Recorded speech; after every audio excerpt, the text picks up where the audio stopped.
Hello everyone, আমার রান্নাঘরে তোমাদের সকলকে জানাই সুস্বাগতম।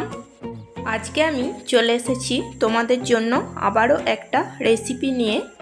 আজকে রেসিপি হলো তালের ফুলুরি বা তালের বড়া।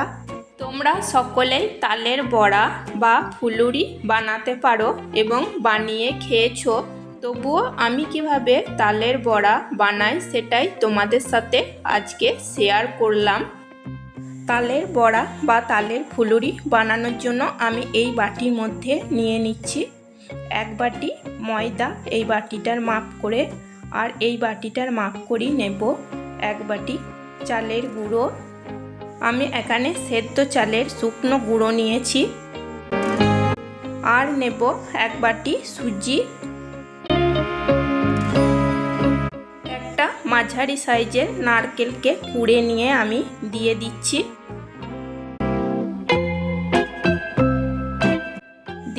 খুব অল্প পরিমাণ লবণ। আর এখানে দিচ্ছি 4 চামচ চিনি। এখন দিচ্ছি তালের পাল্প। এখানে আমার তালের পাল্প যতটা পরিমাণ মাখাতে আমার লাগবে আমি ততটাই তালের পাল্প দিয়ে মেখে নেব। এখানে কোনো রকম জলের ব্যবহার করব না। এখানে আমি খুব কম পরিমাণ লবণ এবং খুব কম পরিমাণ চিনি দিয়েছি, কারণ তালের পাল্পটাকে আমি চিনি এবং লবণ দিয়ে আগেই আমি ভালো করে গরম করে রেখে দিয়েছিলাম। একবার এটাকে মেখে নিয়ে আবারও তালের পাল্প দিয়ে মেখে নেব। আরও একটু তালের পাল্প নিয়ে নিচ্ছি।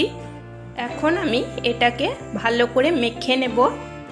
তালের পাল্প গরম করে আমি ঠান্ডা করে নিয়ে তবেই এটাতে দিয়ে আমি এটাকে মেখে নিচ্ছি। তোমরা এখানে তালের পাল্প গরম না করেও মেখে নিতে পারো, কোনো অসুবিধা নেই। আর মিষ্টির পরিমাণটা তোমরা যেমন পছন্দ করো সেই রকম কম বেশি দিয়ে নেবে।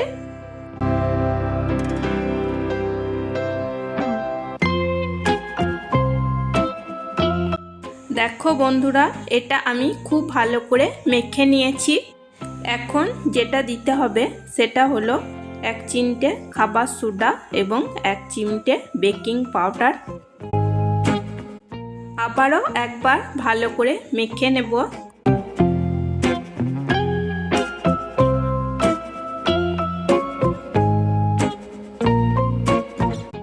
তালের বড়া বা ফুলুরি বানানোর জন্য দেখো আমি ব্যাটারটাকে খুব ভালো করে মেখে নিয়েছি। এটা খুব শক্তও হবে না, আবার খুব নরমও হবে না। দেখো ঠিক এরকমভাবে তৈরি করে নিতে হবে।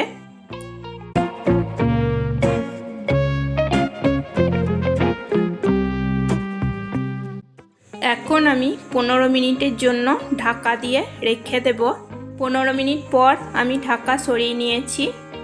দেখো ব্যাটারটা কত সুন্দর হয়েছে। এখন আমি তালের বড়া বা ফুলুরি তৈরি করে নেব। কড়াইতে আমি সাদা তেল হাই ফ্লেমে খুব ভালো করে গরম করে নিয়েছি।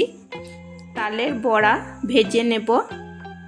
আমার তালের বড়া বা ফুলুরি বানানো তোমাদের যদি একটুও ভালো লেগে থাকে তাহলে আমার চ্যানেলটিকে একটা লাইক, কমেন্ট, সাবস্ক্রাইব আর অনেক অনেক শেয়ার করে আমার পাশে থাকবে।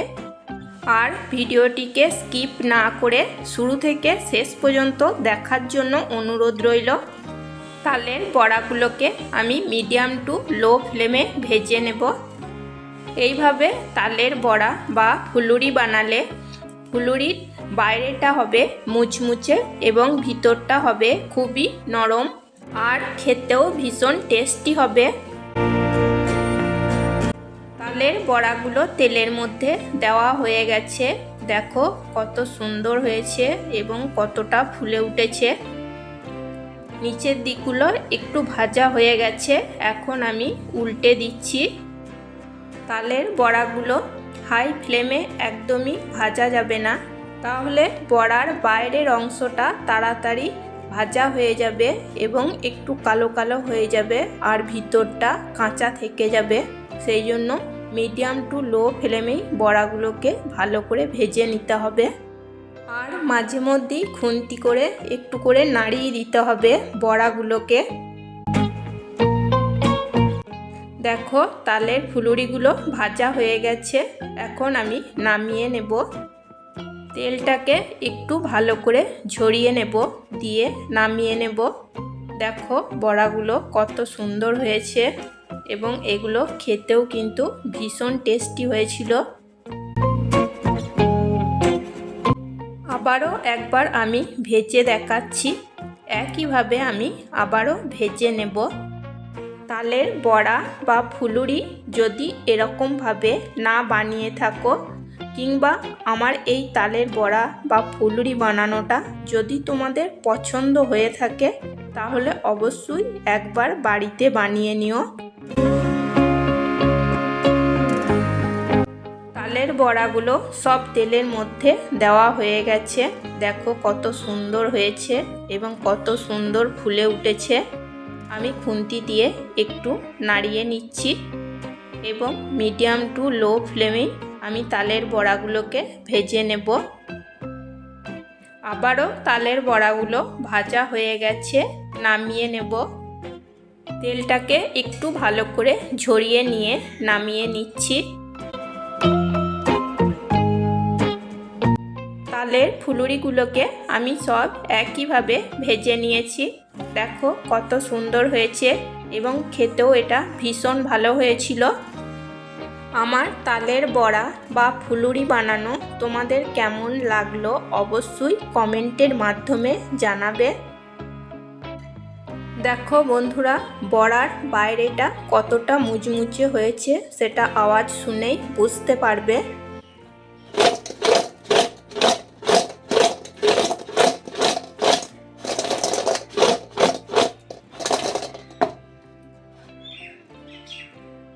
দেখো ফুলুরির ভিতরটাও কত সুন্দর হয়েছে, আমি ভেঙে দেখিয়ে দিচ্ছি। দেখো কতটা সুন্দর হয়েছে। দেখো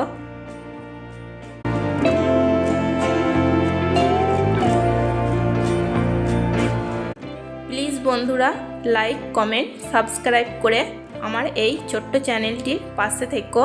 তোমাদের লাইক কমেন্ট সাবস্ক্রাইব আমাকে অনেকটাই এগিয়ে নিয়ে যেতে সাহায্য করবে। আজকের মতো এই পর্যন্তই, আবার আসবো অন্য কোনো নতুন রেসিপি নিয়ে। সকলেই ভালো থাকবে, সুস্থ থাকবে। চলো টাটা, বাই।